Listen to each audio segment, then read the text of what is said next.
Well, hello, ladies and gentlemen. For the first time in probably, I think, since we left our studio and did virtual, we are doing a show, but with a guest. This is new, Brian. It's new-ish, sort of. No-ish, right.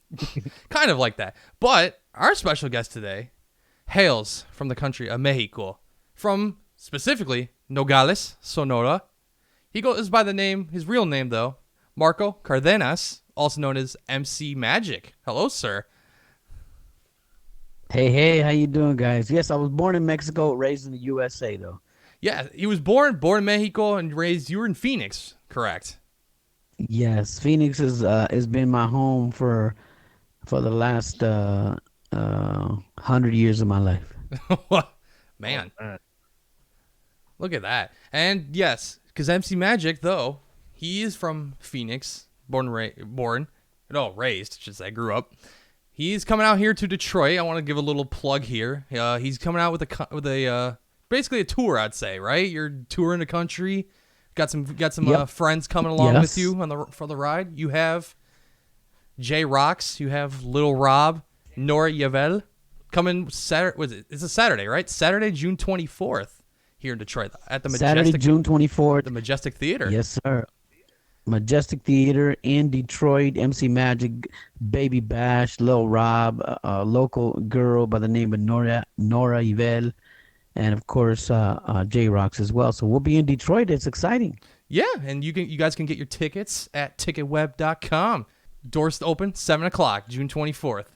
Oh, but that's good. But that's cool though. That's right, Detroit. And I was going to ask about this because I saw in one of your recent Instagram videos that you've never been here, haven't you? It's my first time performing in Detroit, and we are excited about it. I was going to say because you've been in the music scene for decades, and this is your first time performing. So that must be pretty fun for you to be like, all right, it's gonna be a new place to get to experience what it's like out here. Yeah, absolutely. And like I said, we're going to come a couple days early so that we could take in what Detroit is. And so, yeah, we're excited about that. We're excited to be in Detroit, excited to do some things and to see our little demographic come out and have a good time with us. Oh yeah, because I was gonna say like, what do you know about Detroit? What are the things that you hear? Like good things, bad things, like kind of the places you were like, I kind of want to see what it's like. Well, about Detroit, I hear Eminem, Motown music, Motor City, of course, and that's really the extent of it. I mean, the Bad Water, that's in Flint, right? That's in Flint, yeah. Everyone likes to kind of tag Detroit with that, but yeah, in a way, it's like nah. Yeah, no, I understand. I understand that sometimes the news can paint a blurry picture Mm. of what the city actually is. Oh yeah, very true. But what I was gonna, have you had tips so far on like what to come out here? Because you did say you're gonna be here a little early before your performance. Any spots you want to try out for food or any culture wise you want to check out? We've had a couple of places recommended already, some steakhouses. I'm actually interested in going to see the Motown Museum too. Yeah. Um, you know, something like that. But I'm also open for suggestions, whatever you guys might recommend that I take in while I'm in the D. Yeah, so I was gonna say anything like Hart Plaza usually is a good spot. I know that's a place where we have our like Techno Fest every Memorial Weekend out here. That's always a fun place to kind of hang out at. I mean, there's no. I was gonna say any sports stadiums, but of course nothing's happening here because we're not very good lately in sports. So stadiums you want to check. You can always check out Little Caesars Arena. Just get the vibe of the area, of course. The ballpark here with the Tigers and the Lions with Ford Field and things like that. Food wise, I mean, I saw the comment. One of them said Mi Pueblo. That was a good one. That's a good one. That's always a good spot to go. Okay, Mi Pueblo. There's a steakhouse that's recommended. Someone said Riverwalk as well. The Riverwalk, yeah. So it's nearby Hart Plaza also that you get to try out. They've been renovating that place for quite a while, so it's been getting a lot better. I know that it's near the big GM Renaissance Center as well, so that's a big spot to go. But it's been getting a lot better. I know like there's Greek Town also. Campus Martius is another place. It kind of has like a good outdoor vibe as well. So I mean, Brian, I think can offer more because he lives there. He's a Southwest guy.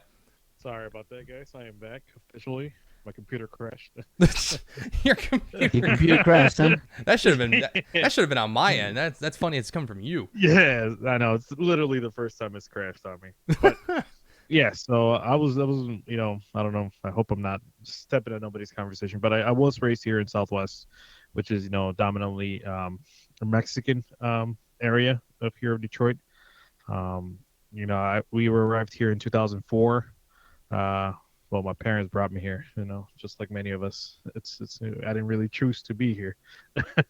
It's kind That's of like a cool. result. I saw a couple of pictures of the Cinco de Mayo fiesta that was going on over there, and it looked pretty. It looked pretty cultural.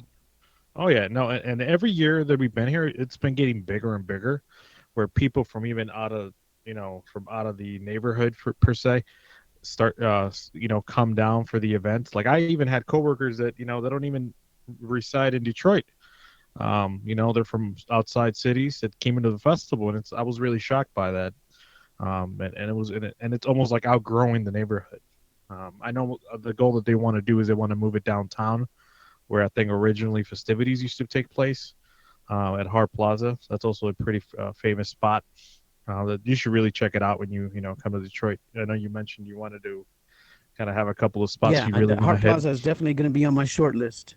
Yep, that's right by the Renaissance Center, which is that big General Motors building. Recently, the Grand Prix there took place. I don't know if you heard about that in the news, where they turned I streets know I'm into not into racing and all that. racing. So correct me if I'm wrong, Mario, but it's Formula One, I believe, and other racing leagues that kind of came down to Detroit and kind of turned the streets into a racetrack. And it was pretty cool. It's something that definitely is lifting the city. But yeah, I will say close. It's IndyCar, not Formula One. IndyCar. I'm sorry, not Formula One. It's IndyCar, not Formula. As long as it's not baby Formula, we're good. Right. No, it's quite on the adult side. But I will say where they used to do the race is another spot that you could probably check out, Belle Isle Park, because usually that's where the race would take place every summer. They take up like half the park and turn into a racetrack. But now it's open almost year round. The summertime is usually around the best time to go check it out. They have like a not an observatory, but they have like a kind of like a florist area as well. They have like a kind of like a mausoleum of sorts, so you could definitely check that out. The park's pretty nice to go to. Got a lot of activities and whatnot, so I'd say it's another one. Oh yeah, Right on. definitely. I'm excited. Well, we're definitely going to take in the city and have a good time with that. Not only that, Nora's is offered to be our chaperone while we're in town, so we'll be good. Oh yeah, you're definitely in good hands. And I mean, to be completely honest, you're probably going to run out of time before you get to see a lot of the things here. It's another reason to come back for round two. That's right. All right. So, But definitely go to the Motor City Museum because I know that was like number one on your list. yep, I definitely want to do that Motor City Museum, and I'm taking notes, guys, He's doing good. I like that. because I'm gonna quiz you guys. a little later. Oh no, Oh no. it's gonna be more on Brian. I'm not the one who lives in Detroit. Yeah, the legal aliens. Let's see how legal you guys really are. Oh boy, I'm ended, guys. Thank you for tuning in. Oh, you're gonna leave me alone? Damn. Okay. Thanks for that. Oh, my Appreciate computer crashed again. No. it. Wow. Nice So job. do you guys actually speak Spanish? Yeah, I grew up in Mexico actually. Oh, you did. Yeah. So English is actually my second language. So you're El per Brian. se. Soy el Brian. El Brian. El That's what it Briancito. is. I get all the variations. Of it. Briancito. That's dope. And Mario, he's from Argentina, so he knows, he understands Spanish if you talk to him, but Yeah. I don't really see him talk. Yeah. Sí, mi español I was no es actually born in- 100%, pero Algo. Yeah, I was actually born in Buenos Aires. Buenos Aires, the neighborhood. Yeah. Oh yeah, he got excited. No, I was that like, was huh? He Plot grew twist. up in our capital. What? No, I like that. But Yeah, my grandma lived in El Barrio de los Buenos Aires in Nogales, Sonora, and that's where I was delivered, not in a hospital, at my grandma's house. Dang, Brian, you never told me there was a Buenos Aires in Mexico. What the heck? Hey, I just learned that too. Yeah, funny enough, tomorrow is my birthday. I'm turning 28, and it would be exactly 20 years that I'm residing in America now, which is Wow, so you came at pretty 8 years amazing. old. Yeah, I was 8 years old when we arrived here. How do you like And it? I don't know, man. I kind of miss it sometimes. It's like it's a little more simpler over there. Obviously, now as an adult, the way of living, you see it kind of differently than when you did as a kid. Especially with everything that's going on in the world now. When it almost felt like it was simpler back in the day, back before smartphones came along. Yeah, absolutely. And yeah, no, it's definitely. I haven't been back. I've only been back once, which I really need. I'm overdue for a trip. I need to definitely go back. That makes it two of us. Yeah, literally. Yeah, because I haven't Just that been I'm from there. Yeah, I was gonna say I haven't been back to Argentina since I was 5, and that was in 2000. yeah. Damn. I know, Damn. and I hear a That's lot of a stories hard about out. what's changed there. I'm like, okay. Yeah. Well, I saw Mexico unfold. I'm from Marabatío del Encinal in Guanajuato. It's about give or take 40 minutes from Celaya, and about an hour from Leon, hour and a half. So from where I'm from, it's pretty.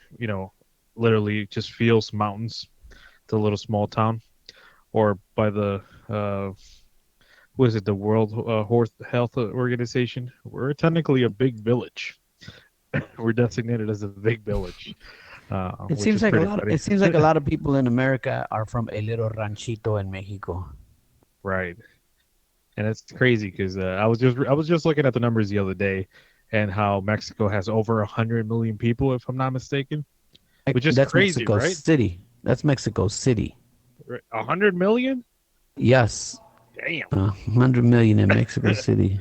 Yeah. So it's like and to think that you know it's only maybe 10 million, at least immigrants here in the United States. It still feels like a lot, even though we're That's a still minority. 10%. Right. That's it's That's in about 50 years, it's probably going to be a lot more. Yeah, that's Just still from 10%. But and also on top of that, those are only the immigrants. The amount of Chicanos that are or Mexican speaking Latinos that right, were born here is right. probably just as high. So, If not double, because let's say if not double. every person has one or two kids, you're already doubling the number.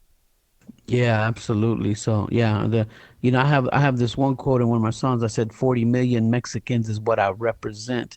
And back when I did that song, I did my research, and that song came out in oh 04. We were 40 million in the United States, at least according to some census that I looked up. Right. I think we're probably double that by now. Oh yeah, yeah, no, not without a doubt. And in '04, I was in elementary school in '04, so I know people that I grew up with. And funny enough, a friend of mine, probably the longest person I've known in America, just had his first baby yesterday. So it's crazy, how like everything kind of culminates now that it's 20 years later. One of the first friends I ever made, like he just had his first kid yesterday. It's like, damn, like that's crazy. Like, like oh, Yeah, that's like one of my friends was telling me the other day. He says it's crazy when you're kids. You never heard that one of your friends died or had a heart attack. He says, but when you get right. old, all your friends It start having changes. medical problems and falling off. Yeah, and it's like, and literally falling off, not because you stop talking to them. Like it's crazy. And yeah, no, but yeah, no, it's just life. It keeps rolling whether we like it or not. Life is good on this side. I'm appreciative. God is Right. good. He shines His light on me every day, and I do not take it for granted. No, Yeah. I mean, yeah, Like I always tell my team is any day above ground is a good day. very true. Agree 100%. I don't know. You've been around for so long. You've done so much. You going back to like your days as a radio host and DJ to creating how many albums have you done now? I think I count like five at least. You started your first one in '95. That's a That was my first solo album. Was yeah. 95. Then I took a break from being a solo artist, and I created 4 albums for Nasty Boy Click / MB Riders. So I have 5 albums of my own. I've done 5 albums for MB Rider, so that's 10 albums right there. I've done one for J Rocks, a couple of compilations. So I probably put together at least 13, 14 albums. So now. I know, and even and Brian, you're like this. One of them happens to be what did hit actually. The U.S. what is it? Billboard Top Heat Seekers chart back in 2006. What was that? I mean, what is that like? Knowing that like it hit number one there. That was pretty. That must have been crazy. Yeah, we worked real hard for that album. That was my first. That's my sophomore solo album. But between my freshman and sophomore albums, I did the group thing for 4 albums. Mm. So to start my debut album, right? Start my debut album, take a break with a group for pretty much 11 years, and then come back solo and go number one. That was pretty amazing. But we worked hard for it. We were really hard for it. I had the song called "Sexy Lady" that we were able to independently start charting on radio charts and all that stuff. Radio is not as important these days anymore. It Mm. doesn't mean much. But back then, before the internet, before everything was viral or social media, it was about getting on radio because that was the headquarters of what everybody Mm. got their music. Oh Yeah, yeah. and it's crazy. Yeah, because I mean, I grew up me and Mario. I'm sure I can speak for Mario. So I'm turning 28 tomorrow. And I happen to be one of those few generations. I'm pretty sure you're in the same way. Where we have seen technology evolve from I still remember cassettes when I was in Mexico. I used to put the pens through it, roll it, rewind it, do all of that, and that was my childhood. And now we're in this digital era to where you stream any song from anywhere in the world. It's astonishing. People don't really see how lucky they are now, especially when you have I have a brother that's 13 years old, so obviously he didn't grow up with no cassettes, not even CDs, for crying out loud. But it's It's funny. It's crazy. funny that you say that. That's what you say that. The other day we were having a conversation and somebody said, "Why do old people call music tapes?" They still Oh, do. like the expression, oh, here, listen to my mixtape. Hmm. It's Yeah, like, yeah, what do you yeah. mean, the Put the mixtape? yeah, Yeah, just put the tape on and dance. right. It's You like, kind of date yourself when you call it a tape. or nowadays you just have to ask the guy like, just give me your Spotify link and I'll find it. Yeah, give me your link tree. Like, man, what? I Yeah, don't. the evolution of both technology and society itself, it's never going to stop. It's something that's been evolving for ages, and we just kind of got to go with the flow. When someone says, "I'm from the old school, I don't mess with email," that's when you know that they've thrown in the towel. They're not interested in evolving anymore. Yeah, no, I hear that a lot too. Which is crazy. It's like you always got to be willing to learn so you can evolve and not per se stay relevant, but you have to compete. Whatever the dominant either platform is or whatever you're doing. If you're not competing, whether you think you're competing or not, you have to at least be knowledgeable about it. Not just Yeah, when I when completely I was scared started away. when I was starting to produce some of my early songs, we still had to bring in musicians because even though I knew how to work a drum machine, there was no way for digital music to sound like a strummed guitar. Right, Bow, bow, bow, bow. You right, can't get that. You can't get that, or at least you couldn't back then from right. technology. It's come a long way, but we actually used to still have to bring musicians into the studio to play some of the bass lines, play some of the guitars because I really like the element of real music as opposed to just I think a lot of people make music and it's like abstract, like throw whatever sound in it and it's a beat. In fact, music is just called a beat now. Yeah, yeah, yeah. Give me a beat, and then just whatever. It's almost like a sandwich. They're like, all right, we got the bread. Just put whatever in the middle. It's like, well, what do you mean? Like that's the glory of making anything or producing music. It's like should be from the very start of like the first note or melody that's in your head to the very last product. Not just like, oh, let me go and get this beat for like $100. But how connected are you really to it other than it sounds all right, and it's a little bit of soul that misses. Yeah, of course. Yeah, I love real music and guitars and pianos and one of my favorite instruments is a female voice. That's why a lot of my songs have Hmm. choruses where girls are singing, we can run Right, away and spend some time. Always be right, the one right by your side, or right. whatever it is. I want to get lost in love with you. I love female vocals, and that's always been a really important instrument of my music. Yeah, no, and everything has its own element. I personally play drums, so I know a little bit about audio. I've done audio engineering or live audio engineering at a couple festivals locally here, and I did it with the band that I was part of for a while. So you learn to appreciate that even that is an art. Where you it's not just about not having stuff that screeches, but more of like make it sound good and how you think.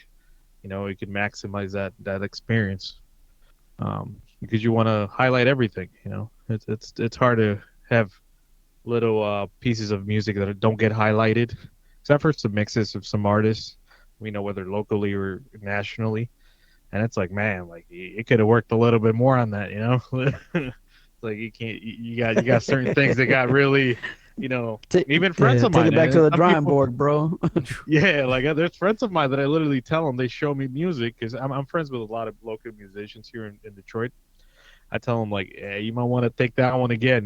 Like that one needs some You know work. the nice way to tell people that their music ain't ready for the market is like, this is not the final mix, is it?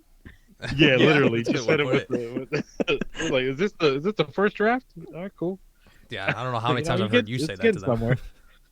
Oh, yeah.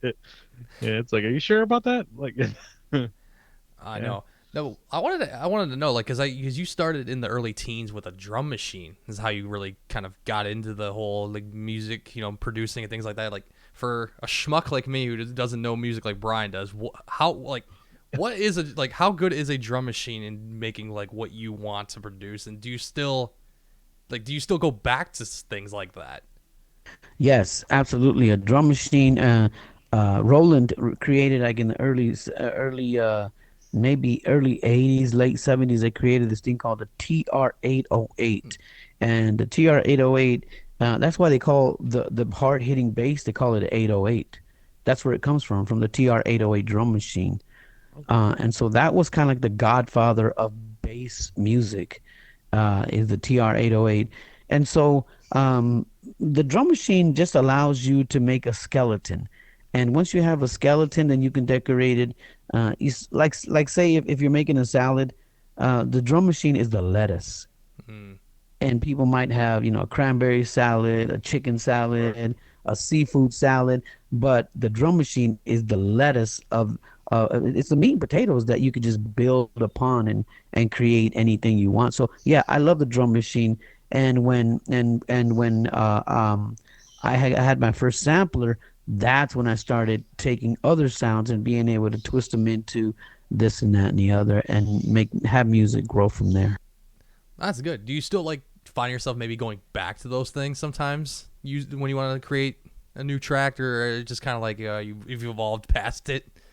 Yeah, I do because a lot of times the basics, what got you somewhere, is where you need to get back to. A lot of times in sports they do that. Mm, In sports they say get back to the yeah. basics. You've shot enough threes. Let's get the basics down packed, and that way you can compete again.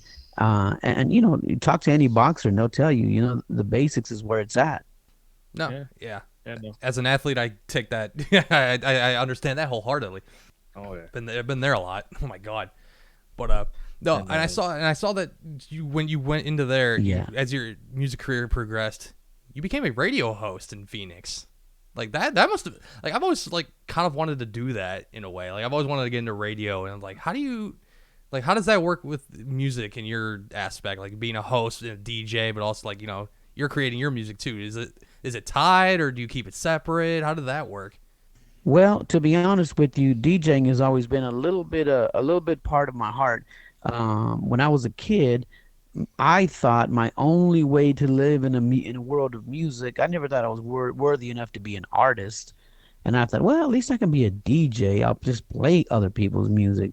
And so when I started out DJing, that was my first way of making money. Is I started putting on these little events when I was a freshman in high school, and I would DJ for the community, and they would come out. And so I first got popular as DJ Mr. Magic, and I changed it to my initials, MC Magic, once I started writing songs, which is many years after I started DJing. And then there was a time when I did both. I was a DJ for weddings and quinceañeras, and then whenever I had a concert, then I would go do a concert, and I had albums out. And so, eventually we phased out of that. But when it comes to the radio DJ, I really thought that was going to be my career, being a radio jock, because I used to listen to the radio religiously, and every morning I would listen to the morning show, and I'm like, man, they're so funny, they're so entertaining, they're so cool, and it's a personality that comes through the radio. And one time when I was in Boise, Idaho, I was there to promote a concert. A friend of mine named Mikey, who was the director of the station, he says, "Why don't you take over the radio station tonight? Between 6 and 10 p.m. Hang out with Adriana. Adriana's radio name was D. Well, you and D could take over the radio station, and whatever you want to do, you want to perform some songs, you want to take some phone calls." And we just had a great time. We had a great time, and him as a music director, we got done. He's like, "You could really be a radio jock. You got the personality. You got Right. what it takes." And I'm like, "Oh, that's dope." And then fast forward a few years later, he moved to Phoenix to take over the radio station here, and he called me. He's like, "Hey, remember that one time in Boise? You ready to be a radio jock?" And so I gave it a shot, and I had a lot of fun. I had a lot of fun doing it, and then it got to the point where it was sucking too much of my personal time Mm. away from me, and I just wanted to go back and do what I love the most, which is music, touring, and writing songs. Not waking up at 5 a.m., being at the radio station till 1 p.m., sometimes 2 p.m., go home for a nap, then get up and prep for the next day because I was doing morning shows. Right. And morning shows take a lot of prep. So it really was just consuming my entire life. And after like 4 years, I'm like, you know what, guys? Thanks, but no thanks. I'm ready to go back to doing what I do. Yeah, and I mean, to kind of keep the conversation close to radio, I mean, I remember how big radio was, and I guess you can say right before the first iPhone even came out. Like mid 2000s, towards the end of the 2000s, or before 2010. Radio. You were anything on the radio was a hit. No mistakes. Oh, yeah, yeah. That Radio jocks were big celebrities back in the Yeah. day, you Oh know? yeah. You had Rick Dees, you had the Wolfman Jack, you had even Ryan Seacrest, Mm-hmm. Right. made his name at radio. Big Boy's Morning Show, Kid Craddock, all these radio names became very famous, and they were celebrities. Now, the average teenager can't even tell you what dial the radio's on. I don't Right. know, what dial, what frequency is it on? What do you mean? What's a frequency? Right. Right. And it's funny enough you say that. It's I work in the automotive industry, and there's certain manufacturers that are starting to phase out AM radio, which that's only a progression of things to where FM is right after that. And then Yeah, you're left with that's the Sirius progression. XM, Yeah. and that's crazy because it's you see that path, but it's a world changing thing to see this because you remember, I mean, radio's been out since what, the 30s, 40s. I don't even know I, how long radio's been yeah, I'm around. not sure when Yeah. terrestrial radio. That's what they call it, terrestrial radio. Right. I'm not sure when it was invented and when it went on, but I do remember, like when I was a kid, I remember my mom listening to novelas on the radio. Yeah. Before Yeah. before watching them on TV, they would act them out, just audio, and man, it was intense. It was Yeah. intense. It was a theater of the mind, is what they've always called the radio, Right. Right. and that's really what it was. So I remember radio being the heart of the family when I was a kid. And matter of fact, radio had a lot of influence on my musical taste. My mom was Right. listening to ballads by Los Terrícolas, Juan Gabriel, Oh Jose yeah. Jose, and that kind of molded me as the type of music that I liked by default because I was listening to my mom's music, and so that's why I write love songs. I guess. Yeah. No, and that's crazy because I mean, like I said earlier, I grew up in Mexico, so up to 2004 or even arriving to America, culture wise, it was totally different. All I heard was, I've heard Pedro Infante, Vicente Fernandez all day long, Los Tigres del Norte. You can go for days. from all the grupos, romanticos from the 70s and 80s. And my catalog in my phone is ridiculous because now you have access. You don't have to buy the CD like when I was a kid, or get steal one from a friend. And it's like every now and then I put that music on it, and my girlfriend, which she's of I don't know if you can say Caucasian descent, of she's German descent, better said. If I put that music on, it's like it's crazy to think that she can listen to that music, and it's like she would have never ran into that music in her life because it's just a different culture, different language. She doesn't Well, speak I Spanish. do have to tell you, the It's just accordion is crazy. a very German instrument. Right, right, It right. is. Uh, it is, and there's times that I'm listening to like German polkas. Funny enough, you bring that up, and my girlfriend's like, "Well, what are you listening to?" I'm like, "This is technically your heritage. I'm listening to polkas from Germany," and it's crazy. But yeah, no, like, one thing you should check out. I don't know if you have enough time. We do have a city called Frankfurt.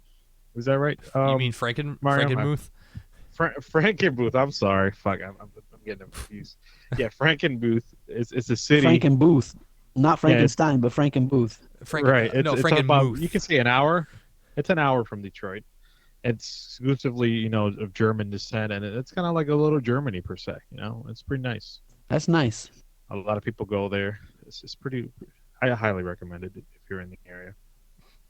But yeah, I forgot what I was gonna say before I got distracted with the German No, polkas. we were talking about the evolution in radio The and evolution of music, radio. Yes. and the diversity of your playlists and all that. But I think living in America and also having Spotify and Apple Music, everyone can listen to anyone from Billie Eilish to, man. Let me go deep, to Lil Wayne, to Freddie Fender, Los Tigres del Norte, Cristian Castro. It's all over the bubble, you know? Yeah. Yeah, and it's crazy. I mean, that comes to one of the questions that I had here for you is, out of all the technologies you've kind of witnessed throughout the years, or I guess culture stuff like an iPhone coming out, what do you think is the biggest impact that has had on music business or music industry in general? Like, Uh, like, what do you think is the biggest shift that you've seen? oh, definitely the iPhone. Definitely the iPhone. Matter of fact, when Steve Jobs was talking about this thing called the iPod, that was before they integrated the iPod and the iPhone Right, together, because the iPod was one system and the phone was another system. right, And so when he said, all your music is gonna fit in this little thing called the iPod, it was a little wallet looking thing, and he said, and you could fit up to 1,000 songs right in the palm of your hand.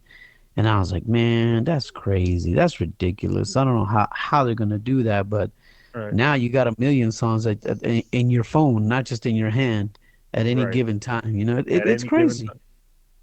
Yeah, and it's like, you know how I don't know how big you are into music videos, but one of the things I highly or vividly remember is MTV. From the not late '90s, but like mid 2000s What was it, to, I TRL? guess, What was it early called? 2010s. Yeah, you had like three versions of MTV: MTV Dos or Tres, or yeah, I forgot the names of them.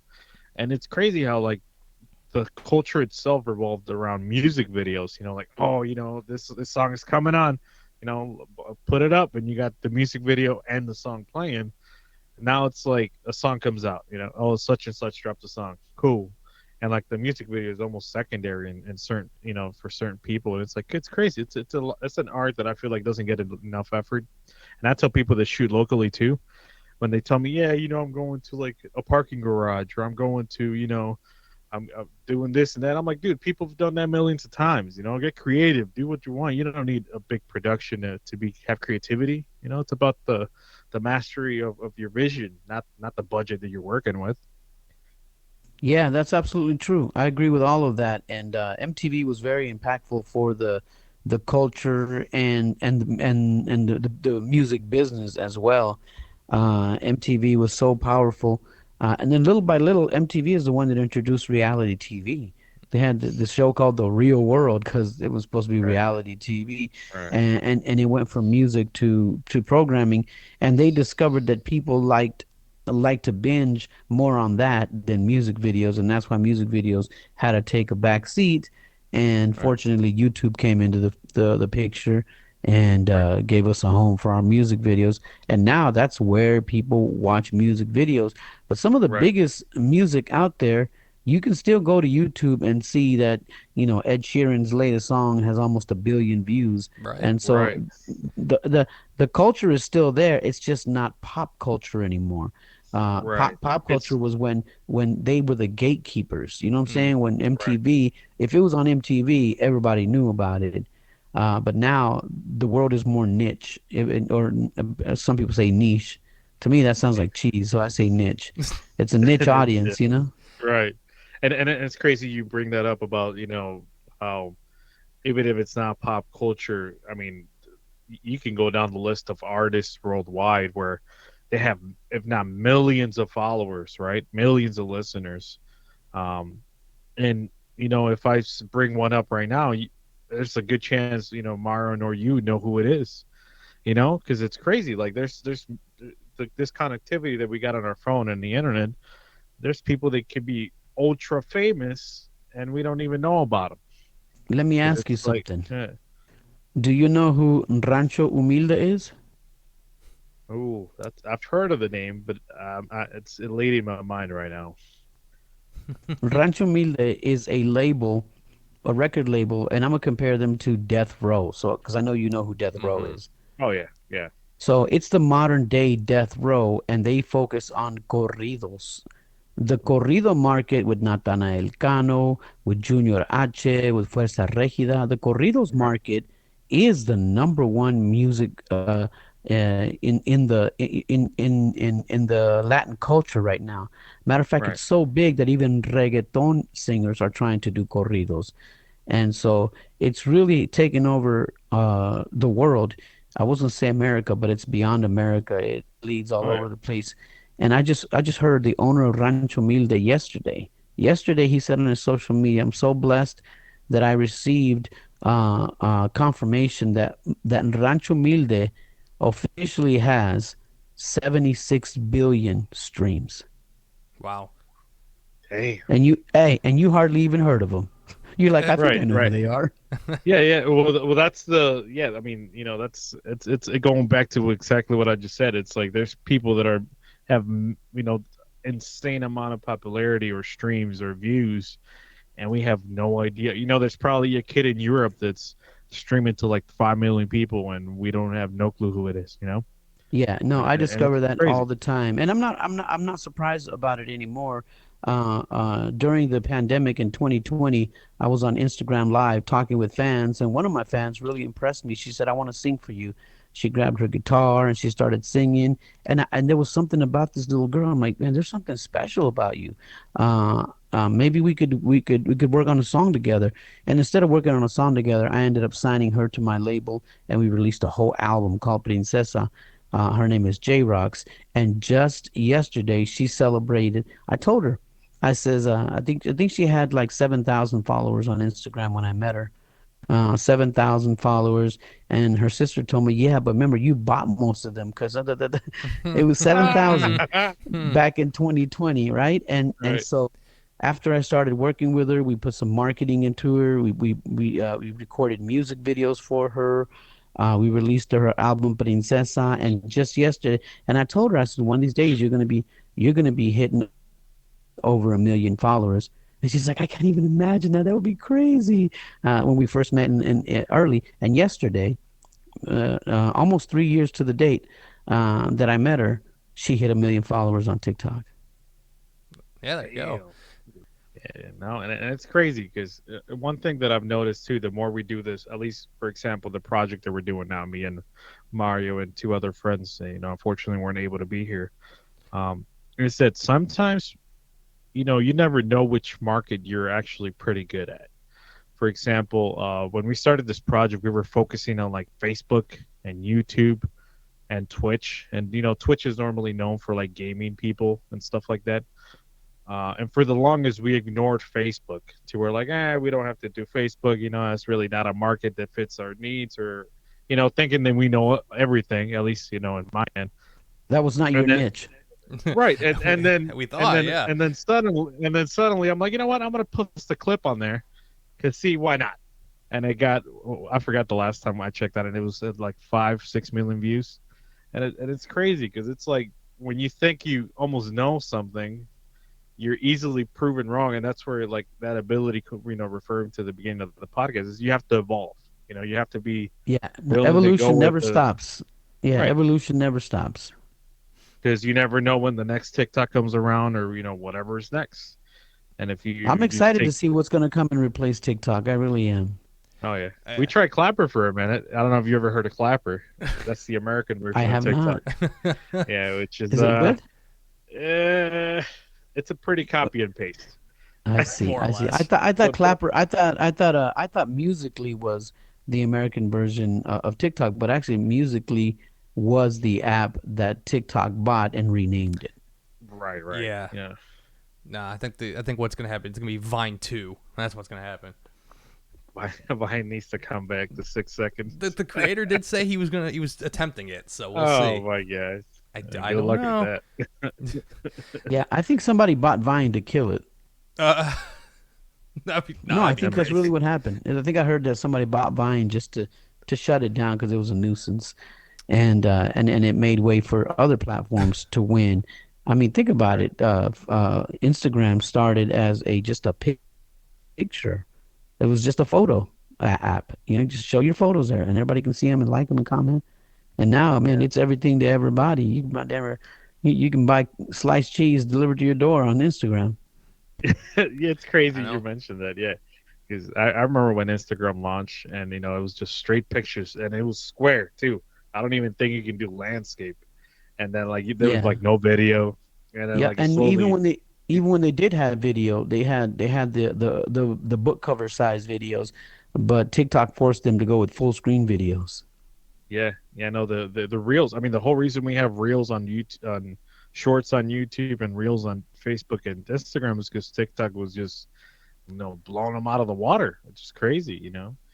So it's Yep, interesting what's going to that's happen true. next uh, on the next evolution of I know. entertainment. Well, yeah, we've had to evolve with every single one of them, right? We've had to go through. Literally. We put some to the back burner, then we brought them back, and then some don't like us and don't like the videos we put.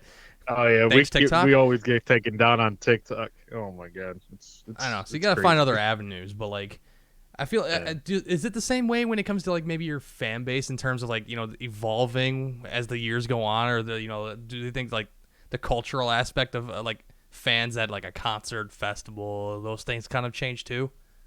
It has not, and I'm gonna tell you why. Because I tapped into a market called love market, and people fall in love every day, and love does not evolve anymore. Love is like the your first person that you fall in love with, a boy meets girl, and that grows into this little special moment. That never has changed. It's still the same thing, whether it's in a classroom, whether it's at visiting Mexico for the summer, you meet that pretty Right. girl, or the pretty girl meets that special guy, and that has been the subject of most of my music. And so even today, my fans are still looking like 10 years old to 40-year-old women, and it's a blessing to me because it's a evergreen it's an evergreen genre. God bless you, brother. No, no, thank you. Sorry, man. But yeah, no, that was going to be one of the things that I was going to ask, or relatively in that realm is, have you seen your audience evolve from the very beginning? When you drop that first album to, up to your upcoming show coming here in Detroit, um, and you kind of answer it to where like it's almost like that revolving generation to where you think you're like, oh, well, I'm growing old with my audience, but no, they have kids, and going back to like me and the parents introduce the music to the kids, and That's it's like exactly almost right. like, and now that everything is permanent because you have the internet, it's not like I lost the cassette that my dad gave me or whatever. It's like, nope, just boom, pull it up. It's evergreen, and I do get those comments too. Man, I didn't even know what the name of this song was, but I finally found it. This is the song that my dad used to play, and he Right. died 7 years ago. It's crazy how we become part of people's lives, and that's a beautiful thing too. That's a wonderful thing that we share, that we become part of people's lives. And I mean, because everybody knows the music that you fall in love with, you never forget those songs. No matter what happens, Mm. those songs stay with you. Yeah, no. Funny that you mentioned that too. Is I had a song came out today when I was on my way back home from work of that reminded me of one of those first crushes you have in middle school, or one of those first loves, and it started playing, and I was like, I got sad, I got depressed. I was like, man, like why do I have such a change in my mood Yeah, I because of know a what song song it coming is. on? I know what song it is. It's Dilemma by Nelly and, and Kelly Rowland. There you go. He's on top. He knows it. No, it actually, funny enough, I wish I could pull it up. It's actually a Chicano, one of, I guess I would call it an anthem. It's by Sap.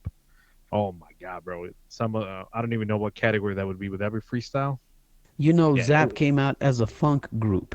yeah. Zapp came out as a funk group back in the early 70s, and it's funny that you mentioned Zapp. By the way, I love Zapp. Everything they've done from Computer Love to Grapevine to Heartbreak to More Bounce, boom, boom, all that good stuff. Oh, there it That's is. yeah, it could put more Dance bounce to the dance ounce. floor. Dance floor is what came out. Yeah, and Yep. and you called it Chicano music, which I agree it is, but it's Uh, by a black, but it's by black artists. right, right. Yeah, Ah, and it's see, funny how like sometimes it's not appropriation, but it's like something can become a staple with no boundary, and that's one thing that I really love. And that I was kind of talking to Nora earlier today, our colleague, whether what me and Mario are trying to do here, at least in Detroit, hopefully eventually to the rest of the world, is start eliminating some of those cultural lines, because to a Mexican from Mexico, I'm not Mexican enough. It's the life story of a Chicano everywhere. You're not Mexican enough, and you're not American enough. Ni de aquí ni de allá. So it's we want at least I want to erode those lines to where, like, hey, just because I'm a podcaster, entertainer, producer, director, my ethnicity doesn't matter. I can make content for my parents, I can make content for everybody, and something that we can all share. And I that's how like you your get. I like your thought process, but I'm Yeah, gonna tell you something. I'm gonna tell you yeah, something about it. That's a double-edged blade because it is. you said a word right now that's real popular, which I never use, cultural appropriation, which means Right, nothing to me. right, But I'm gonna tell you why, because you talk about coloring or reducing the color lines so everyone can just do what they want and everything. But as soon as right. Rachel Ray starts making menudo with canned hominy and all that stuff, Oh, eh, you see what I'm saying? The I've seen Mexicans, what was it, birria, you see what I'm saying, right? vegetarian birria, and I'm like, ah, come on now, Vegetarian, what do you call pozole? birria tacos, and I'm Vegetarian like, pozole. yeah, I'm like, come on, what is this? Okay, so what really happened is what you were wishing is that no matter what culture you come from, you can do whichever food you want, whether Right, it's Hawaiian pizza or Nigerian pizza, right, or whatever it is. And so you're always going to get that people are proud of their culture, and that's why right, they're like, nah, that's ours, that's Chicano culture. And, right. and so the other end of the coin is the lines have been blurred. I mean, have you ever seen a black and white baby, a black and brown? Oh, hang on, you froze on my end. I didn't hear that last part. I only started What's heard black that? and white baby. I only heard black and white baby, and then it froze. Oh, I see. I said the lines have been blurred. Have you Right, seen a black and white baby, a black and brown baby, a black and yeah, Chinese baby?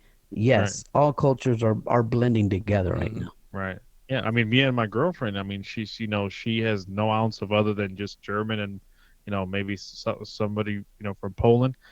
I'm strictly, Native American and mestizo pretty much, and that's eventually going to blend, because unlucky for her, she's going to be the one that that gets the ring.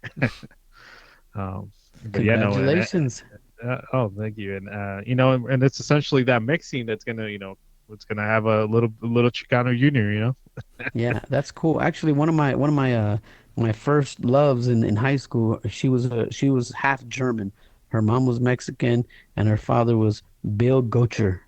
Oh man, that's crazy. Yeah, Bill Gocher. And it's funny. Let me tell you a little funny story that I've never said before. Is uh is Laura's father was the warden of the prison.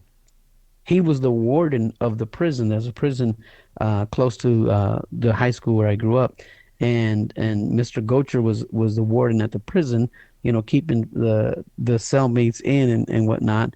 but I was sneaking into his daughter's window.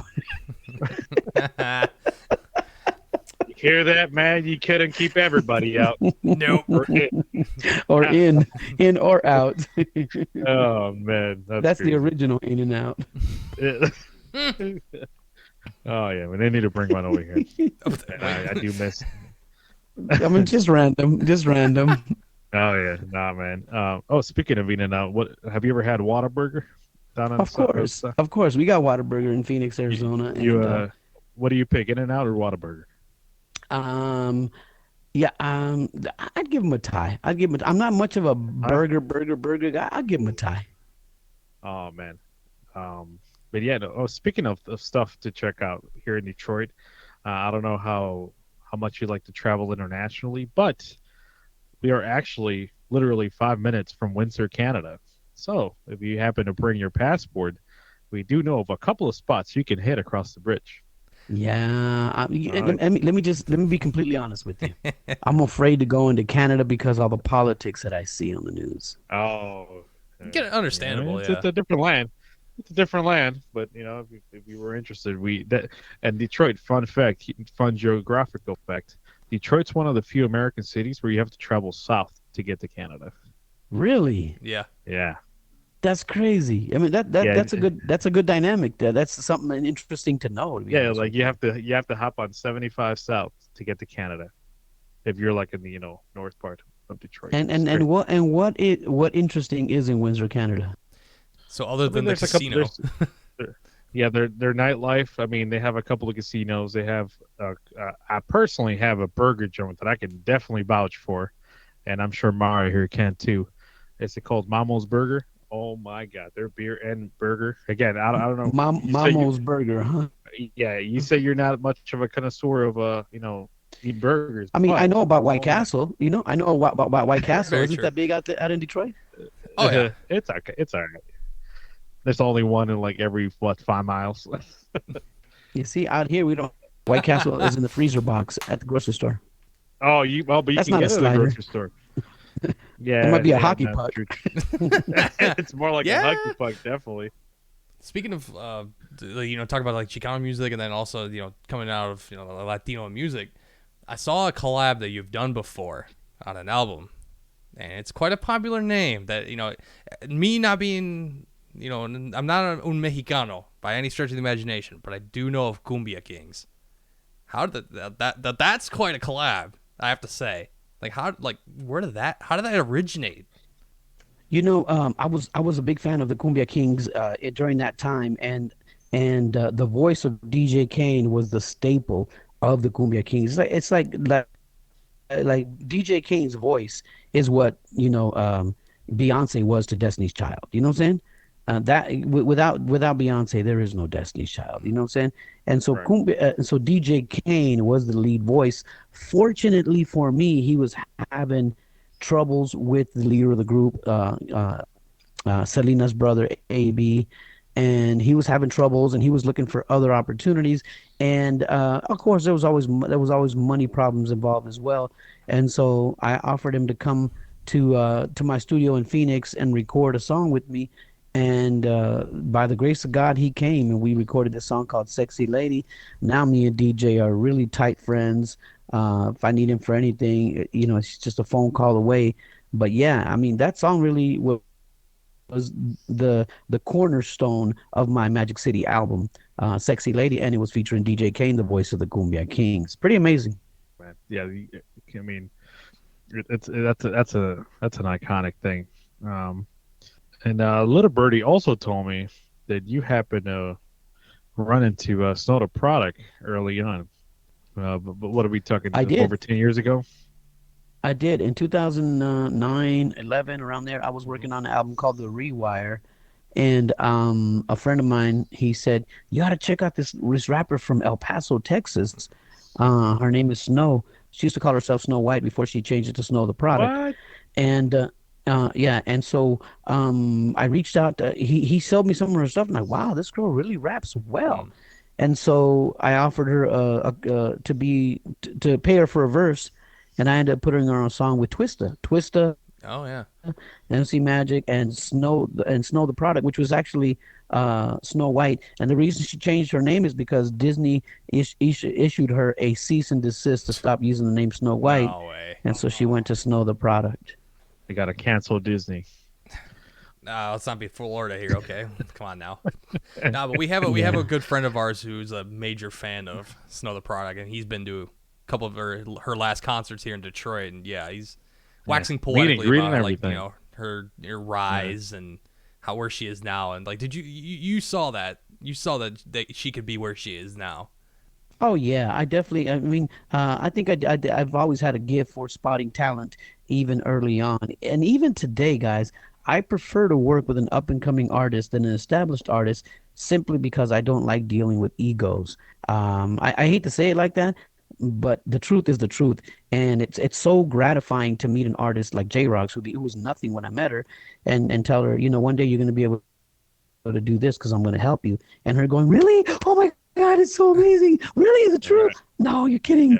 And that energy, that gratitude, that excitement about working on music as opposed to working with an artist. And they're like, yeah, I'll send you the verse when I can. For sure. All right, cool.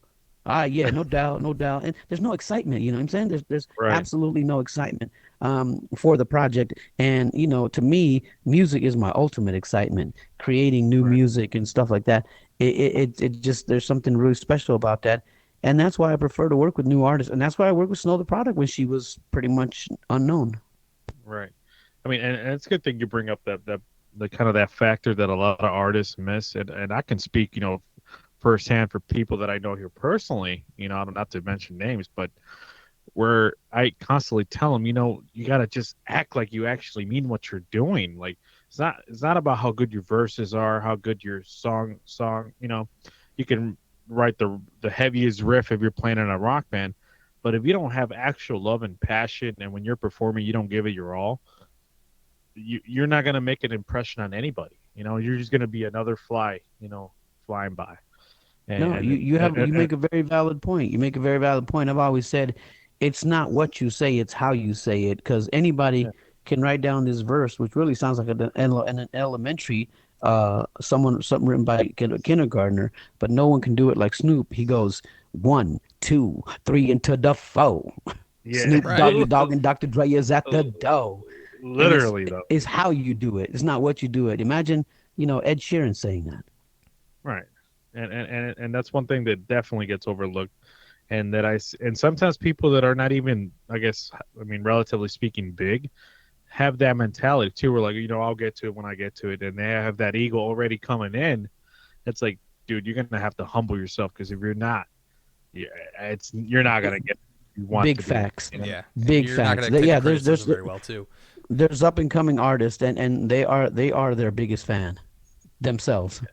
Right, right, and that's the thing too. It's like for a perfect example, when me and Mario and other friends started this project, our structure was, all over the place. No, we could hardly even kind of focus on what we were doing. And the more you do it, the more you get passionate about it, the more experience you start to get. And I'm never afraid. One day I wake up, I'm like, you know what, we got to change something. Never feel like you got it resolved or that you got it down. You always got to be willing to learn and be passionate about it, because if not, you're gonna get burned out and you're gonna hate what you're doing eventually. And it's like, well, Yeah, that goes for everything. I'm a right, big fan of Andrew Tate and Patrick Bet David, and those guys are all about there's got to be something in you that drives you. You got to have the drive that you're never right, satisfied with your biggest accomplishment. If you made a right, million, let's make 3 million. If you made 10 right, million, let's make 1 billion. And it's not just money; it's in anything and any art. Like you draw something, and you're like, "Wow, that's so amazing," and they'll be like, "Yeah, it could have been better." And so the person that listens to that shows you a song and you're like, man, you need to go back to the mix on this. That's the person that's really not going to get far because they right. don't have that perfection, that drive, that passion.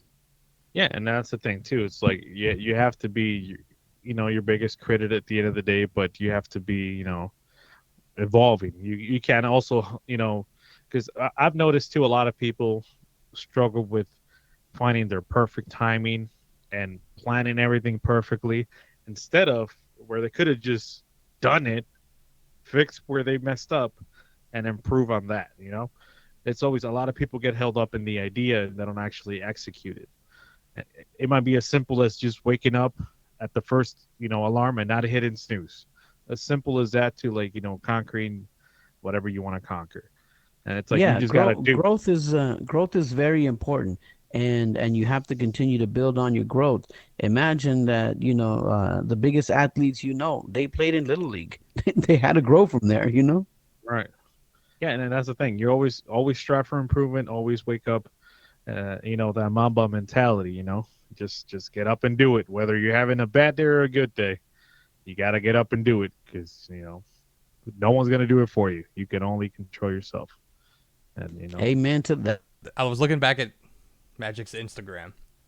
I'm a sneaker guy. I love my shoes. You had a video about you wearing like old pairs and you keep rocking them and whatnot. Is that how you go about it? You just keep the things the shoes you've had for a long time, or you're like, nah, I always got to buy the next thing. Both, both. But when it comes to the stage, I wear the newest, the sharpest, the coldest, the flyest. But if I'm walking my dogs, I want to be the comfortablest. You see right. what I'm saying? And so Uh, those are my walking the dog shoes when I run around the Mm-hmm. neighborhood, when I'm getting my cardio in, because that's really important for me, especially at my age, to stay in shape, keep the blood flow. I still sprint every morning. Oh, Even if I'm only sprint 40 yards, I sprint every morning right. because I heard a report that says, most males after they get out of high school, they never ever sprint again in their life. And, their cardiovascular system suffers because of mm. that. And so, in 4 years, guys, in 4 years, I'll be 60. And so I'm going to be sprinting when I'm 60. You feel me? Hey man, keep that attitude. And funny you say that. I don't think I remember the last time I ever sprint. Nice. Yeah. I'm like, I You probably didn't should even get up sprint. and start Hey, doing. Yeah, no, definitely. I'm sprinting to the fridge. That's what I'm doing. Nice. I have to sprint. I still play sports, so it's like, okay, I have to keep that's myself good. doing that as much as I can. Even though like I haven't Yeah, played no. like an Yeah. And I organized do. sport in a year, it's like, okay, well, still gotta keep myself active a little bit.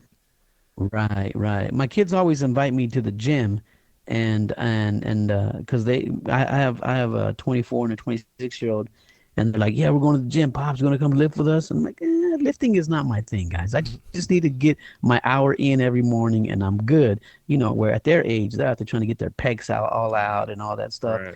And I'm like, yeah, you go do you, but that's not for me.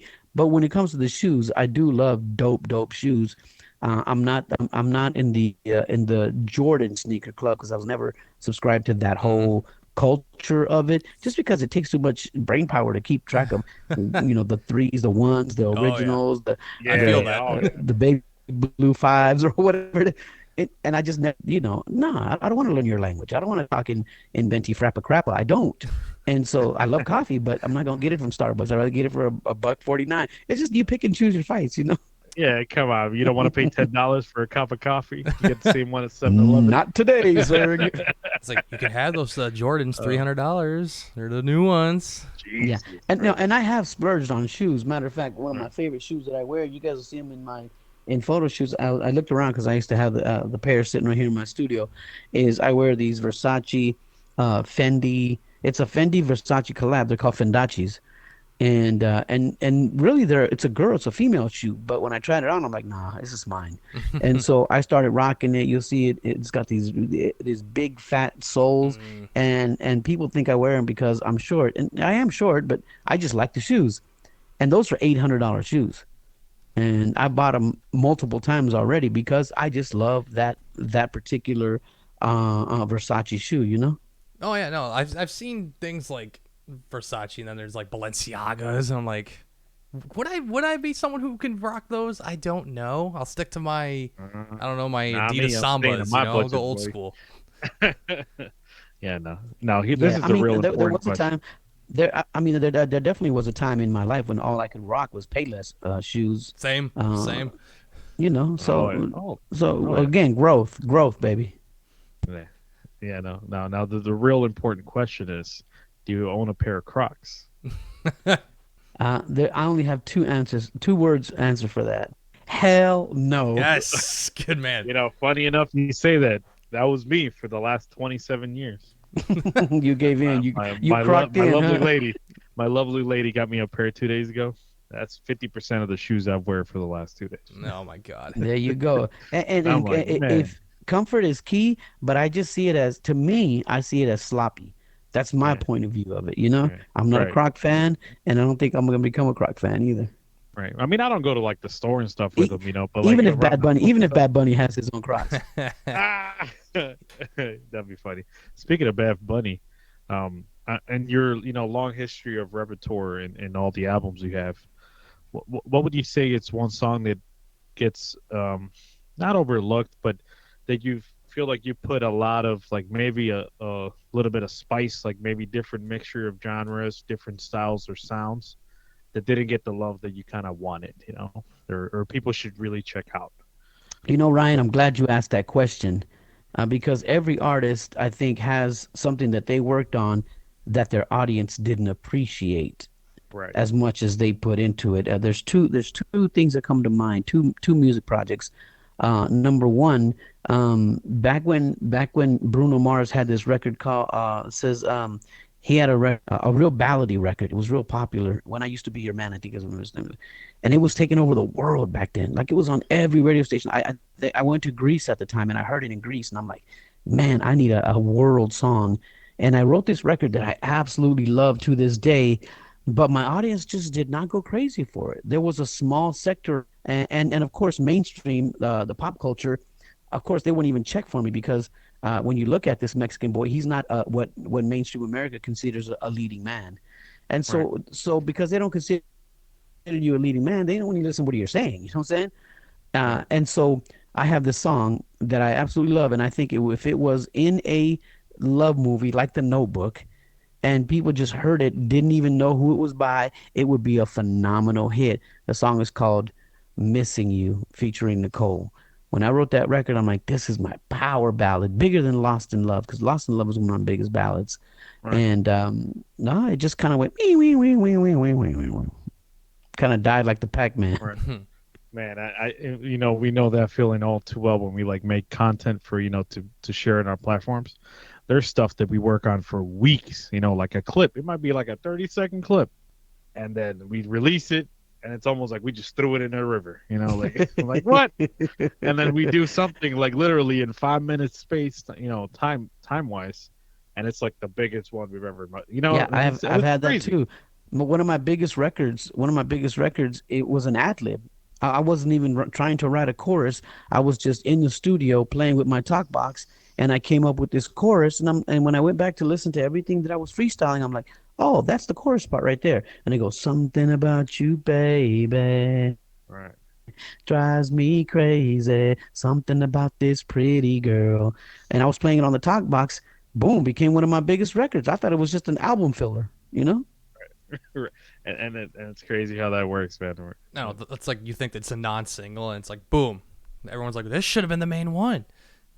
Yeah, Exactly, yeah, exactly. You it's know, crazy. because humans are simple. We like simplicity. And Right. sometimes when a mad scientist overthinks things for you, you're like, that just doesn't have the right feeling, or you just don't give it. It doesn't grab your attention the same way. Definitely there's exceptions to the rule because the mad scientist Steve Jobs, he definitely got everybody hooked. Yeah. But again, he became, that status because he made it simple. An iPhone, my parents Yeah, can he pick did. it up and use it. So he was an evil genius, but he still knew that principle that you He gotta definitely you simplified technology. simply simplify technology a lot. Oh yeah. Yeah, and the other song, to answer your question, there was two of them. It wrote this song called Mamacita, and I loved it so much because it was kind of like an upbeat song, not my usual MC Magic Love Chicano record. And I'm like, this song has the potential to be something special. I was featuring a rapper named Lexini Blanco. This was in 2016. And I saw this vision. I'm like, this is what's going to happen. We wrote out this whole treatment for the video. Treatment is what they call the video concept.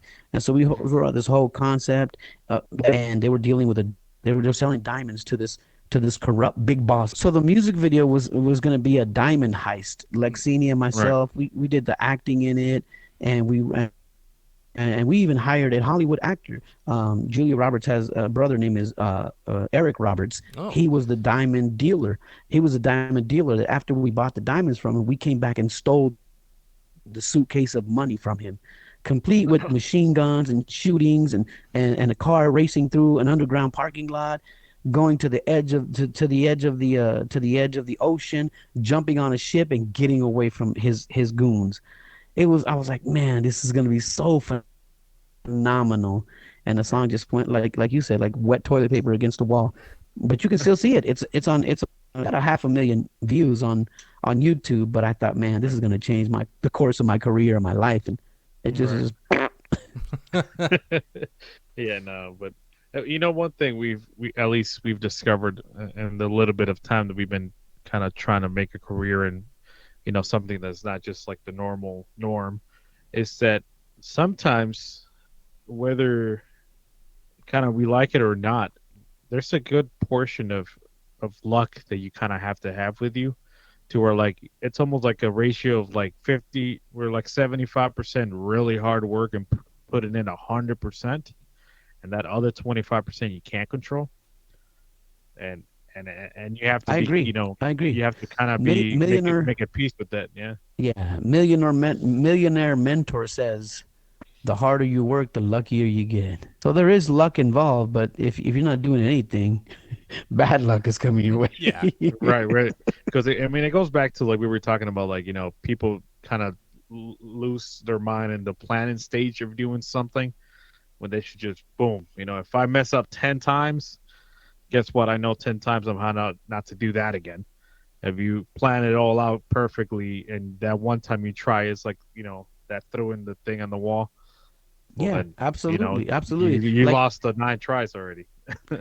and sometimes the more you know, the more your mind works against you too. Because Right, I'm also a gear geek, a studio geek, right, and if someone told me just record it with the SM58, that's actually what you're using right now. Your microphone is SM58. That's $100 mic. Mario's has got the SM 7B. 7B. That's a $400 mic. I'm using the Neumann TLM 103. This is $1,000 mic. Okay, so you see, I know my stuff. I know my stuff, Yes. right? And so I recorded one of my biggest records on the $100 mic. Today I would right, never record on that. right. But you got to make do with what you have. Hmm. Yeah, and it's funny enough. This is a performance mic, so this is a mic that I used in going back to the band that I told you I was part in. I literally repurposed a bunch of gear from that to create a podcast, which I wasn't you trying to gotta. down talk your mic, Ryan. You don't No, have no, to, no, right? no. But I'm saying, it's crazy how like going back to like a really back reference that we were talking about is I'm a big believer if you have a really great idea, just execute it. You know, Execute it, even if you only have a don't hundred don't dollar don't mic. don't get carried away exactly with the $100 mic, Yeah, and yeah, and that exactly. A you cheap don't need. guitar, a cheap guitar Right. can make a hit record just like a $13,000 guitar. Oh yeah, oh yeah. Oh man, we gone. What And are we doing? before, Over an hour. Nice. we're like an hour and a half. I know. All right, you guys gonna let me go get dinner or what? Oh no, no, we definitely, we're not gonna keep you hostage all day. Nah, No, we it's all can't. love if the conversation's good, right? True. Oh yeah, Very true. definitely. Before coming to Detroit, before I forget, I hope Mara didn't ask this before. I try to frantically join back in when I was having connection problems. Ah, yeah, he Hey, busted look out. Look at that. at oh yeah, Humble beginnings.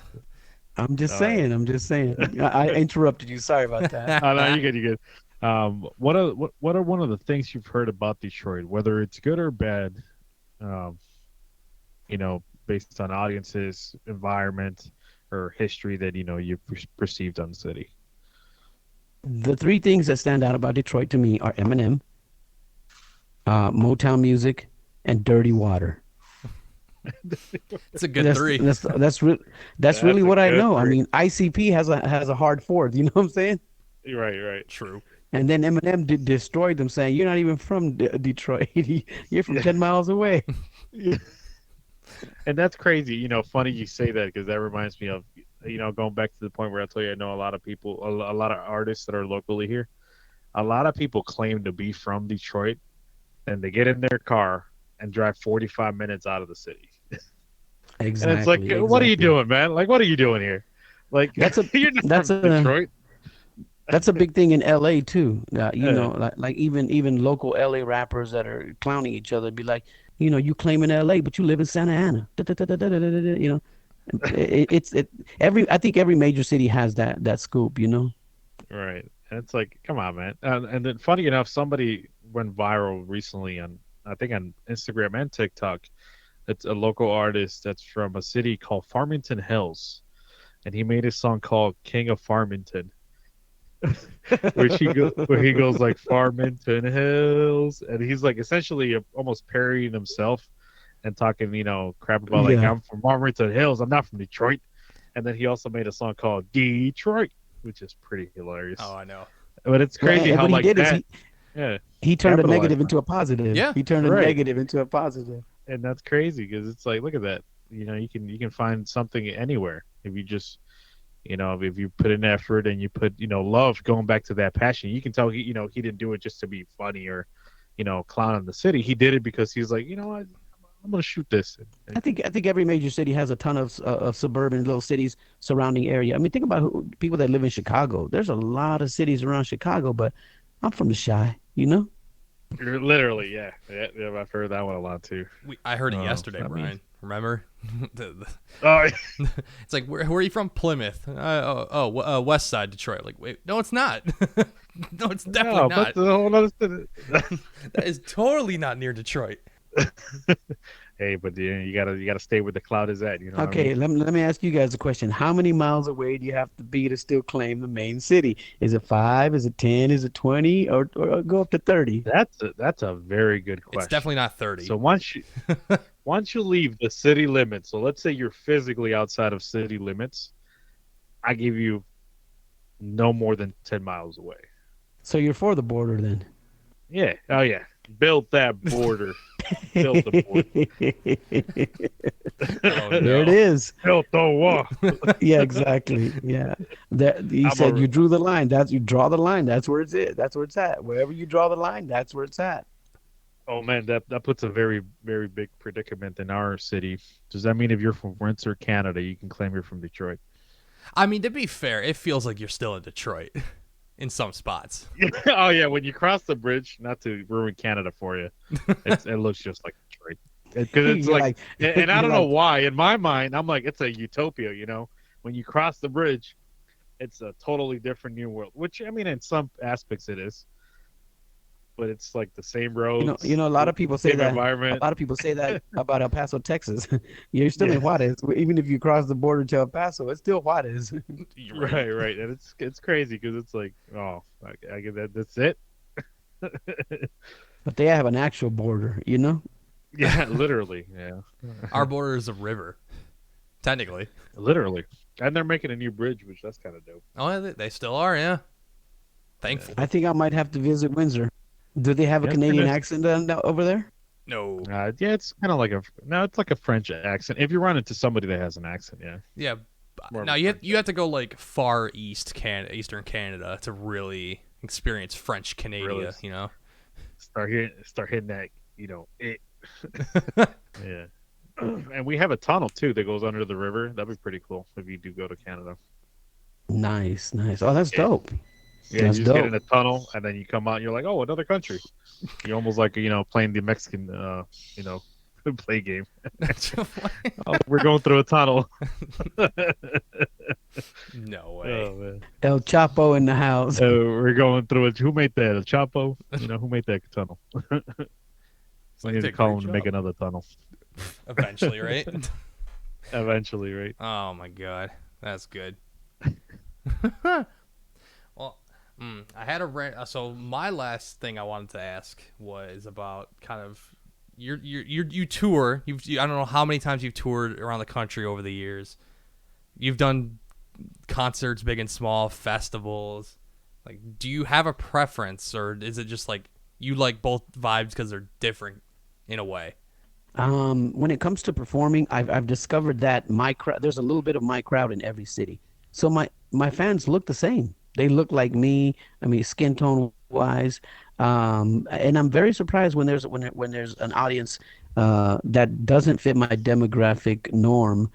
And so I love every market that we go to because there's a little bit of magic in every city. Mm. That's very true Well, that's pretty cool. because I know seeing from also Instagram because it's not just you taking part; it's Lil Rob as well. You're gonna be in Las Vegas, or you were in Las Vegas, I should say, previously back in May, from this like what Lovers and Friends festival that had, God, like a who's who. You had like Nelly, Missy Elliott, 50 Cent, and whatnot. Like I'm sure that crowd was kind of, I guess, different, but also similar in some ways too, based on what Yeah, you've been and through in the there's past. pros and cons. Yeah. Yeah, there's pros and cons. That was a huge it. You know what it is about big festivals? It's nice to put your name on the same flyer as Mariah Carey, Pitbull, and 50 Yeah. Cent. You know, it's like, yeah, I'm Right. rocking with the real or with the big dogs. And Right. so that's kind of like a little clout, a little clout reach, I say, and that's good. But the downside of that is that you have to be an early performer, even an opening act. Mm-hmm. Sometimes you have to be an early performer. The crowd's not as big as for the early artist as it is for Mariah Carey, for say. Not only that, they don't throw you on the main stage; they'll put Mm. you on a side stage. Robin Baby Bash is, since we're kind of like the spearheads of the Chicano culture movement. Is even if we performed at 2 o'clock in the afternoon, we had at least 20,000 people there, which was amazing that they came out for us like that. At a thousand cap theater, something like the Majestic, what happens there is I get to do a longer set. Mm. I may be closing the show. I get to meet fans face to face until I meet all of them. I can't do that at a festival with 20,000 people. No, Mm. Right. have security. They gotta figure out where it's gonna happen. You can't interrupt the concert. So there's give and take for everything, and I love the big shows as much as I love and the medium shows. I mean, Nah, and yeah, and you know what? And Majestic Theater is a pretty good place for music, any sort of music concerts. You know, they've hosted everybody, so I think you'll definitely enjoy it. You'll definitely enjoy like the camaraderie of the crowd and being with you in there. It's gonna be more intimate as well. So I'm definitely excited to be in Detroit, and I know it's gonna be special because it's our first time going to the market, and so people really would not get this demographic of music in their town. They're gonna make the effort to come out. mm, They're gonna make the effort to come out, and now with TikTok being so popular for me, so many young fans are coming out. We're getting 8-year-old fans saying, "Oh my God, this is my favorite song," and it's crazy. Like just the other day in Bakersfield, like a 10 or 12-year-old little girl, she made a book for me. She made a book mm, to the lyrics of my song "Lost in Love," and she illustrated little photos. This is a 10-year-old little girl. It was just phenomenal, and so it was special. I was telling my wife yes just today. I says I guarantee you that at that show that we did in Bakersfield, now there it's a lowrider car show with a little concert. But judging from the makeup of the people that were there, I told her, I said at least 50 to 60% of the people that were there were young girls waiting for our concert, which is really amazing. I know I gave you a long answer to a short question. oh no, that was good. No, we take all the answers, man. But not Yeah, you'll no, I think you'll have a great time when you come out here later this month for sure. And you have all those like kind of opinions and time tips on what to check out and where to eat and things like that. You'll find Detroit to be a lot different than what maybe the perception of what the media gives you and things like that. So it may still have its interesting quirks, quote unquote interesting, but yeah. you'll definitely find spots you're like, man, this is great. This is what I expect the Motor City to be. Oh, yeah. Everyone that goes to LA that's not from LA be like, where can we go see Kobe stuff? Where can we go see Nipsey Hussle stuff? And LA people are like, this it is who we are. And I'm Yeah. sure people go to Detroit talking about where can I go see Eminem stuff? Mm. Can we Right. see Eminem's house? Is it surrounded Right. by a gold fence? I don't know. You guys fill me in on that? Uh, Well, Ooh, that's a good question. Well, I think the original M&M house was actually demolished, It was, I if my think. memory does not failed me. And then other than that, houses now later on in life, it would be hard for me to even try to pinpoint where any of them are. Pull it up, Jamie. He's like, all right, let's There's got to find. be. I mean, the guy's inducted into the Rock and Roll Hall of Fame. Yeah, Yes. yeah. No, yeah, but his house was demolished by then. You know, Is there an Eminem memorial? Not a memorial, but a museum. I don't think so. And if there is, and somebody from Detroit's listening, I'm sorry. Other than like where, I mean, he has like the food spot now that he did. Oh, he does have a restaurant actually called Mom's Spaghetti. Mom spaghetti. See, let me write this down. Let me write this down.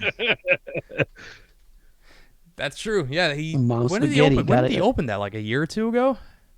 I'm gonna say safely, probably a couple years ago. Yeah, yeah. I do vaguely recall that situation.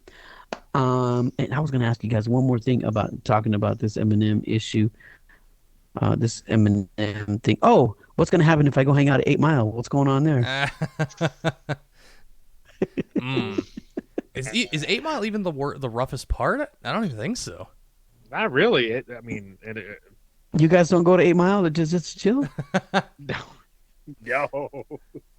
Uh, It's too far of a drive for me. uh, it's like I guess, because it's almost in the outskirts of the city. If I'm not geographically, challenged a little bit there, Mario. It looks like an outdoor, well, not an outdoor, an outskirts kind of city suburb in a way almost, but not quite that medium to where like see maybe some deterioration in some businesses, but you see like modernized businesses built. I So have a it's a feeling you little guys. bit. I have a feeling you guys have not visited 8 Mile. It's all right. It's interesting. It's interesting. Yeah, But we've been there. I've driven through there same. many times. Yeah, 6 and 7 miles where it's at if you want action. Yeah, 6 and 7. Yep. And I found out he lives in Clinton. He, Okay, he good to lives in know. Clinton Township, by the way. Now he Whatever. lives in Clinton Township. Is like the uppity? Clinton, yeah, depending on where. Like, I think if you for those, let's say all the sports athletes here in Detroit, the artists and whatnot, it's like Clinton Township. Birmingham's another one. I would say Novi, So Plymouth. that's Also, that's kind of like the Beverly Hills of LA. yeah, Yeah, give or take. yeah, Yeah. yeah, yeah. Because you and Yeah, you and def- you'll notice when you cross into their area, it's like, oh, we're in this place. Like, it's a okay. different area. Like I was like, do I feel like I belong Well, here? before you guys disconnect me, I just want to definitely give a big shout out to Nora Ivel. Mm-hmm. The freestyle singing artist. I know you guys have worked with her in the past. She has helped me so much to get the word out about our arrival to Detroit, and I just want to say thank you, Nora, for being so amazing. Her and her team over at her job, they've helped me, really get the word out and connect with you guys as well. And so I really appreciate you, Nora, and looking forward to your performance too at the Majestic. Oh yeah, and yeah, no, and we're gonna try our best to be there, because it's been a while since I've been to the Majestic. Actually, it's probably been at least a couple of years.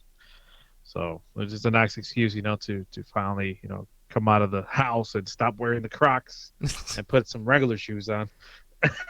You better pull out your Ben Davis and your Cortezes, all right? Your Nike Cortezes. Oh yeah, there Yeah. you go. Bust them Oh out. yeah, man. I'll try my best. I'll If try you my wear best Crocs, you're Versace definitely going to impression. stand out, bro. No comment.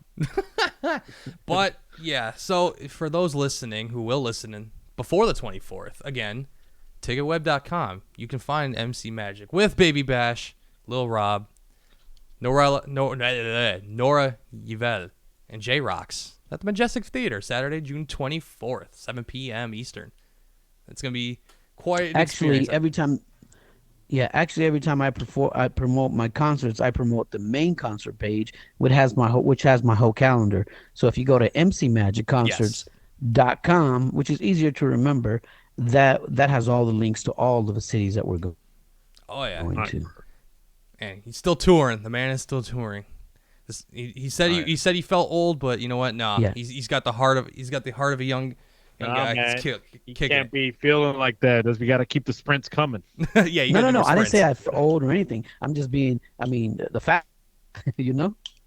But I know I Yeah, feel great, man. Like, tell you, I can drop down and do 100 push-ups right now. yeah. No, I can't do one push-up. And I'm 28. I'll help. No. I I'll bet help you you can with eat a that. push-up though. I can help you with yeah. that, Brian. I got you. I'll help you. Yeah, Hey, no, I'm sorry, Brian. I couldn't nah, help it. It hey, was just man. you set it Hey. up for me. Yeah, no, no, you get. That's the only thing I can set up. Hey. Hey, that's too funny. No, I'm just pulling your leg, man. No, it's good, but no, but Yeah, honestly, no, MC Magic, Marco Cardenas, no, thanks for being with us, man. It's been really cool learning about your life and music, everything in between. Appreciate you really. guys taking the time and doing the research and putting me on your platform. I'm looking forward to coming out to Detroit. If you guys want to come to the show, I'll definitely add you guys to my list so you guys don't have to come out the pocket. And yeah, bring a couple of your pretty girls with you. It's gonna be a good time. Oh yeah, Yeah, no, no, I definitely appreciate the invitation and definitely taking your time out of your busy schedule to sit down with us for a few hours. Really, really appreciate it. It's all love. Thank you guys. Shout out to the Legal Aliens, guys. The Legal Aliens, heck yes. Oh, all the way live, like the Woo. Jackson 5. I oh yeah, like but we're four though. it. That's close. Closing up. Okay, all right. So two Right. of your crew is missing. Yeah, yeah. One's in Boston and the other one's at work. All right, all right. That's Yeah. what it is. And You it's just actually remind- two females. So Oh, is that right? Yeah. yeah. All right, all right. He's so bummed. Congratulations. Sorry to bum you out. Well- You had to deal with us for 2 Well, hours. Brian's with one of them. I'm not, but Listen, if it wasn't for a female, none of us would be born. Literally. good Amen point. to that. Yeah, well, we'll see. And hopefully, if you swing by again or want to come on the platform again, we're actually building a studio, so it'll be in person if you happen to be in the area. Make it a little bit more easier for you. Sounds great. I appreciate the re-invite, and I hope that I hope to meet you guys in person, and I hope you guys catch my show because even if you're not a fan of MC Magic, once you see a show, you can't help but be a fan. Oh yeah. Just to add a little bit of piece there at the end. Funny enough, when I was pulling up your entire catalog of music, we're talking, multiple albums. There's a couple on there on Spotify that I already had liked from like 4 years ago because it tells you the date you added it to your library, and it said like 2017, and I'm like, oh my god, look at that. Because it's like sometimes you just you listen to, again, you too much music, you always listen to hundreds of songs in a given week. And it's like, man, I've been listening to him all along, and it's like, it's crazy. I appreciate that. Thank you, Yeah. Brian. I appreciate that. Music is forever, man, and especially Oh, yeah. love songs. I think they last an eternity, and we're going to continue to do what we do. I've got a new album coming out later this year, and I'll definitely share that with you guys once we get it popping. Yeah, I Heck really yeah. appreciate it. And again, appreciate you for your time. I cannot thank you enough. To me, that's the biggest thing somebody can spend on anybody else. Give them their time. Yeah. So yeah. Likewise, Anything- fellas, man. Thanks for staying up late with us, and Yeah. keep rocking the Legal Aliens. Oh yeah, of thank course. You too. But I do And got to we'll give you see guys I do got to give you guys one tip. Branding is really important. You guys should both be wearing Legal Alien shirts. I was gonna, but this was an early birthday gift, so I had to rep the early birthday gifts. Okay. Yeah, I There just you got go. back from work, Hey, but but I do hey, have hey, we do have hey, clothes. We do have the clothing. What size shirt are you? We might have or may I not rock have the shirt. XL. I rock XL. Write it down, Mario. We can make it happen. You might have a limited edition jersey by the time he comes. Oh, that's dope. Yeah, I'm looking forward to it then. All Say right. less. There you go. All right. Appreciate you, Thanks, man. guys. Have a good one. Yeah, you too. Shout out you to too. Legal Have a Aliens, baby. It's your boy, Yosi Magic. Have a good evening.